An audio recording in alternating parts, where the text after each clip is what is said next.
नमस्कार दोस्तों आज मैं आप लोग के लिए मैथ का कुछ इंपॉर्टेंट पढ़ लेकर के आया हूँ। तो चलिए शुरू करते हैं। लेकिन शुरू करने के पहले आपसे मेरा रिक्वेस्ट है, अगर चैनल पे नए हो तो प्लीज़ चैनल को सब्सक्राइब कर लें और एक बार वीडियो को सभी को शेयर कर दें दोस्तों। तो चलिए देखते हैं पहला प्रश्न आपका कह रहा है, एक व्यापारी पंखों पर वास्तविक मूल्य से 40% अधिक मूल्य अंकित करता है तथा इस पर 15% बट्टा देता है, वह कितने प्रतिशत लाभ कमाता है। ठीक है दोस्तों, ये प्रॉफिट एंड लॉस का प्रश्न है और जो भी प्रश्न है आपका 2 से 3 लाइन में बनेगा, तो आप लोग पूरा वीडियो वॉच कीजिए। देखिए, एक चीज हमेशा जानिए, जब कॉस्ट प्राइस क्रय मूल्य जब भी होता है तो 100 होता है। कितना होता है? 100 होता है। इस चीज को आप गांठ बांध लीजिए। कितना होता है? 100 होता है। अब 40% अधिक मूल्य अंकित करता है और 15% बट्टा देता है, तो प्रतिशत लाभ आपसे पूछ रहा है। क्या पूछ रहा है? प्रतिशत लाभ। तो जब क्रय मूल्य 100 है तो 40% अधिक अंकित करता है, यानी विक्रय मूल्य कितना हो जाएगा? तो 140 हो जाएगा। अब बोल रहा है तथा 15% बट्टा देता है। जब 15% बट्टा देगा तो इस 100 पर बट्टा देगा वो, तो कितना हो जाएगा? तो 85%। जब 85% होगा तो 140 गुने 85 बटा 100, सॉरी ठीक है 100। अब इसको काट दीजिए दोस्तों। अगर इसको हम काटते हैं तो कितना बार में कटेगा? तो ये 0 कट गया, ये 0 कट गया, 5 दूनी 10 कट गया, और 5 से काटेंगे तो 17 पचे 85 कट गया। 2 से काटेंगे तो 2 सते 14। अब 17 17 कितना होता है? 119। 119 हमसे पूछ रहा प्रतिशत लाभ। तो हमारा कॉस्ट प्राइस 100 था, तो लाभ कितना हुआ? तो इसमें आप ये जो आया है 119, इसमें 100 घटा दीजिए। अगर 100 हम घटा देते हैं तो कितना आता है? तो 19% दोस्तों। यही हमारा आंसर आ गया। तो सही आंसर क्या हुआ? तो डी नंबर हुआ दोस्तों। चलिए आगे बढ़ते हैं और नेक्स्ट प्रश्न को देखते हैं। सारे के सारे प्रश्न दोस्तों आपका 2 से 3 लाइन में बनेगा। अब देखिए दूसरा नंबर प्रश्न दोस्तों बोल रहा है, एक घड़ी विक्रेता अंकित मूल्य पर 5% बट्टा देता है। यदि वह 7% बट्टा दे तो पहले से उसे 30 रुपये कम लाभ होगा। घड़ी का अंकित मूल्य क्या है? घड़ी का अंकित मूल्य क्या है? देखिए, 5% बट्टा देता है। पहले कितना देता है? 5%। यदि वह 7% बट्टा दे तो पहले से 30 रुपये कम लाभ होता है। जब कम या अधिक का बात हो तो अंतर का बात करता है। क्या बात करता है? अंतर का। यानी ये 7% दे रहा है, फिर यहाँ बट्टा दे रहा है 5%। अब अंतर कितना आ रहा है? तो 2% दोस्तों।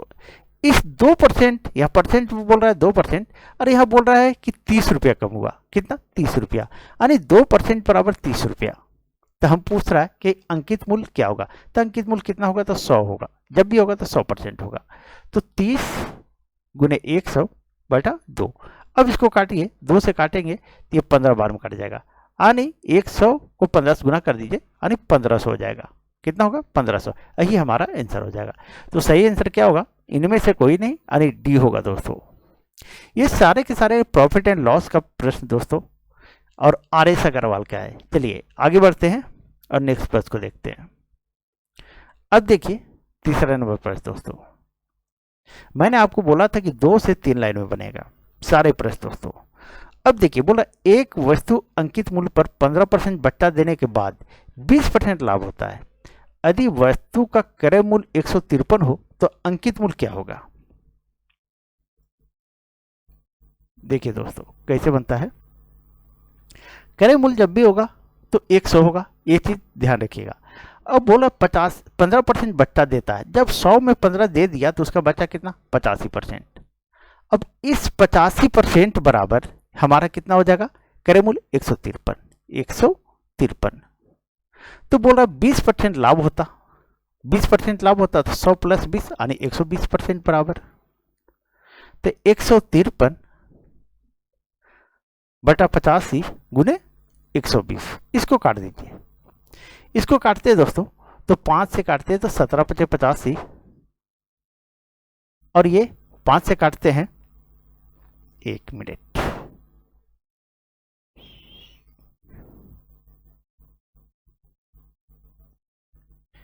चलिए 17 पचे 85, चलिए 17 से काट देते हैं दोस्तों। तो ये 5 होगा, 17 पचे 85 और 17 से काटते हैं तो ये 9 बार में कट जाएगा। उसके बाद काटिए 5 से, तो 5 दूनी 10 और 5 चौके 20, यानी ये 24 बार में कट गया दोस्तों। अब 24 को 9 से गुना कर दीजिए, 24 को 9 से गुना कीजिएगा 216 आएगा। कितना आएगा? 216। यही हमारा अंकित मोल हो गया। तो सही आंसर क्या हो गया दोस्तों? तो 216 यानी सी नंबर हुआ। चलिए देखिए, ये जो इतना शॉर्ट में मैं कर रहा हूँ तो ये नहीं लिखता हूँ, ये था ऐसे लिखता 85% बराबर 153, फिर होता कि 1% बराबर तो 153 बटा 85, फिर लिखते 100% बराबर तो फिर 153 बटा 85 गुने 100। तो इतना लंबा ना करके हम, ठीक है, 120 था, तो क्या है, इतना लंबा ना करके मैंने क्या किया कि इस 85 को बटा में यहाँ लाना था। देखिए यहाँ भी 85 बटा में आया है, ठीक है, तो इस 85 जो शुरू में लिखते हैं उसको बटा में यहाँ पर ले आते हैं और ये जो है गुना हो जाता है। एक ना लेकर के मैं डायरेक्ट 120% लिया दोस्तों, ठीक है। तो इस चीज़ को थोड़ा शॉर्ट करने के लिए आप लोग भी सीखिए।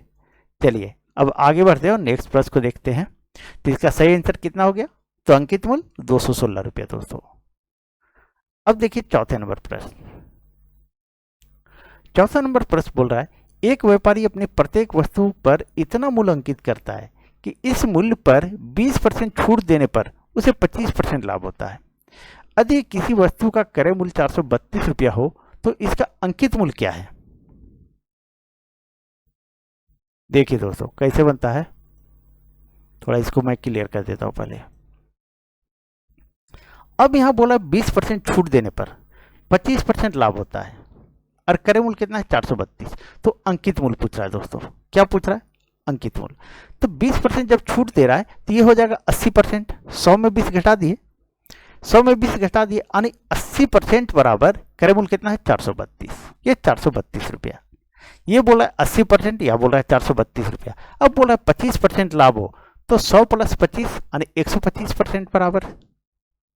तो 432 गुने 125 बटा 80। अब इसको काट दीजिए दोस्तों। तो ये कितना बार में कटेगा? 4। चलिए 4 से ही काटते, 4 दूनी 8, ये कट गया। फिर 4 एकम 4, 4 8 32, ये कट गया।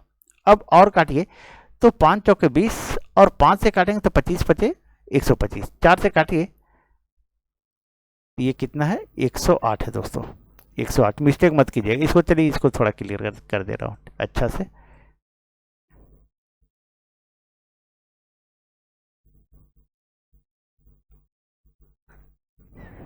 ये हो गया हमारा 108 दोस्तों।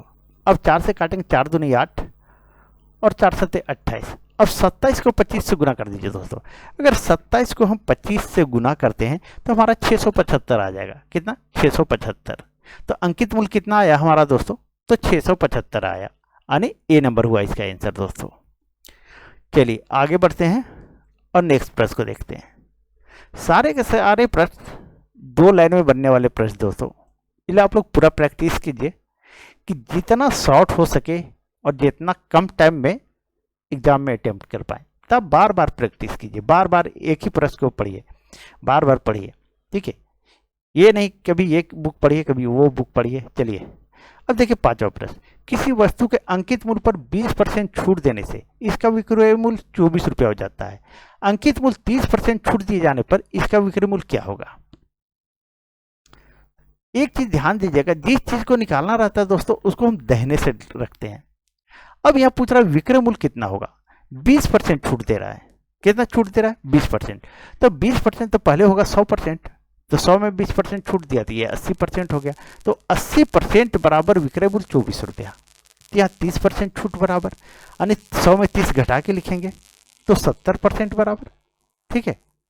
तो 24 गुने 70 बटा 80। अब इसको काटिए, ये जीरो कट गया और ये 8 तिया 24 ये कट गया। अब गुना करते हैं तो 7 तिया 21 रुपया, ठीक है। तो विक्रय मूल्य कितना आया? तो 21 रुपया। यही हमारा आंसर आ गया। तो सही आंसर क्या आया? तो बी नंबर आया दोस्तों। चलिए अब नेक्स्ट प्रश्न को देखते हैं दोस्तों। अगर वीडियो आप लोग को अच्छी लग रही हो तो प्लीज वीडियो को लाइक कर दें और एक बार शेयर जरूर कर दें दोस्तों। व्हाट्सएप फेसबुक जहां भी है शेयर जरूर कर दें। अब देखिए छठा नंबर प्रश्न दोस्तों। छठा नंबर प्रश्न बोला, एक दुकानदार अपनी प्रत्येक वस्तु के अंकित मूल्य पर 15% छूट देता है। इस पर 19% लाभ कमाने हेतु क्रय मूल्य से अंकित मूल्य कितना अधिक होगा। क्रय मूल्य जब भी होता है तो 100 होता है, इस चीज को आप लोग जान लीजिए, एकदम ध्यान रखिए कि जब भी क्रय मूल्य का बात हो तो वो 100 होता है। कितना होता है दोस्तों, तो 100% होता है। अब आपका कह रहा क्या रहा है, सो देखिए कि 15% छूट यानी 85%, 85% तो क्रय मूल्य हमारा क्या हो जाएगा, तो 100 हो जाएगा। ठीक है, इस पर 19% अगर लाभ कमाना हो, सॉरी क्रय मूल्य से अंकित मूल्य कितना होगा, ये अंकित मूल्य है 100।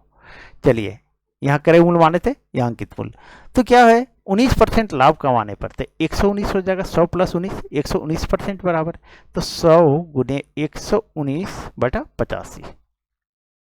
अब इसको काट दीजिए दोस्तों, अगर इसको हम काटते हैं तो 17 पचे 85 और ये हमारा 17 सत्ते 119, ये कट गया और 5 से काटेंगे तो ये 20 बार में कट जाएगा। अब हमारा 240 आ गया, 20 सत्ते 14 यानी 140 आ गया दोस्तों।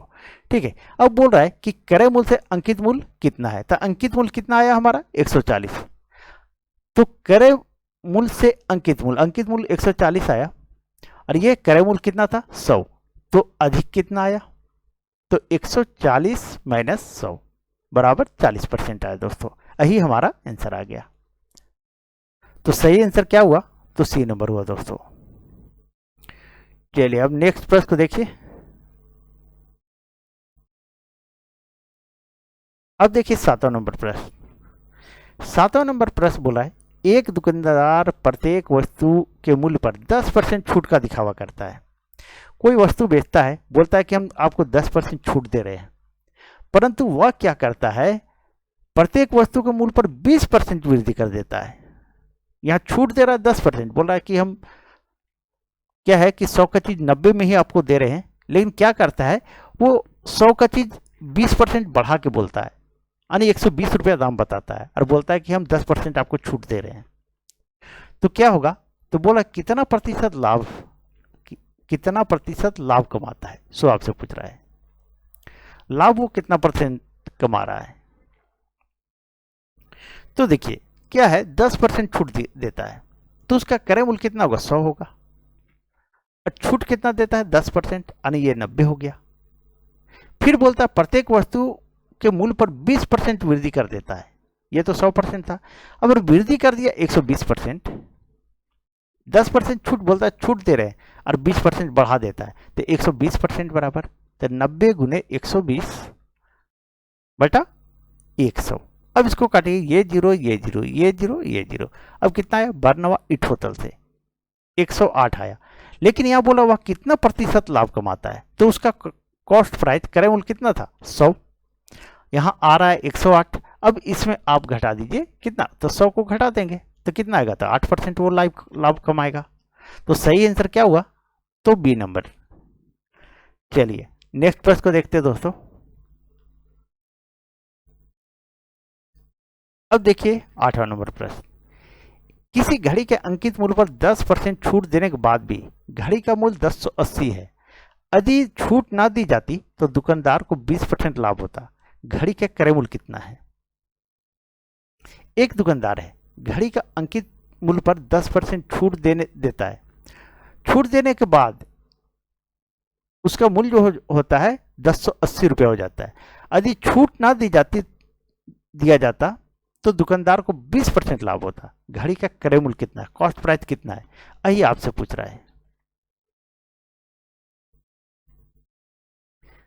तो 10% छूट, कॉस्ट प्राइस कितना, तो 100 में 10% छूट यानी 90%, तो 90% बराबर 1080 है। कितना है 1080। अगर यदि छूट ना दी जाती तब तो ये रहता कितना 100% रहता, तो 100% बराबर 1080 गुने 100 बटा 90। अब ये काटिए, ये जीरो 9 एकम 9, 9 दूनी 18, ये आ गया हमारा 1200। कितना आया 1200 आया दोस्तों, ये क्रय मूल्य आ गया। ठीक है, अब बोल रहा है कि घड़ी का क्रय मूल्य कितना है अगर छूट ना दिया जाता तो। ठीक है, यदि छूट ना दी जाती तो दुकानदार 20% लाभ होता है, तो घड़ी का क्रय मूल्य कितना है, यही बोल रहा है। अब क्या है, क्रय मूल्य यहाँ 20% लाभ हो रहा है, क्या हो रहा है 20% लाभ, तो 120% बराबर छूट नहीं दिया जाता।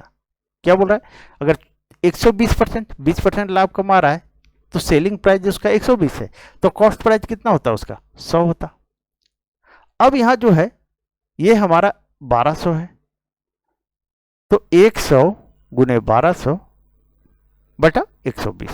अब इसको काट दीजिए, ये जीरो 12 से काटेंगे तो 10 बार में कट जाएगा, और 100 को 10 से गुना करेंगे तो 1000 आ जाएगा। तो क्रय मूल्य कितना आया दोस्तों, तो 1000। यही हमारा आंसर हो गया। तो सही आंसर क्या हुआ दोस्तों, तो ए नंबर। चलिए दोस्तों, अगर आप लोग को वीडियो अच्छी लगी हो तो प्लीज़ वीडियो को लाइक कर दें, और चैनल पे नए हो तो प्लीज़ चैनल को सब्सक्राइब कर लें, और वीडियो को जरूर शेयर कर दें दोस्तों। चलिए शाम में मिलते हैं एक नए मैथ ट्रिक के साथ। Thank you.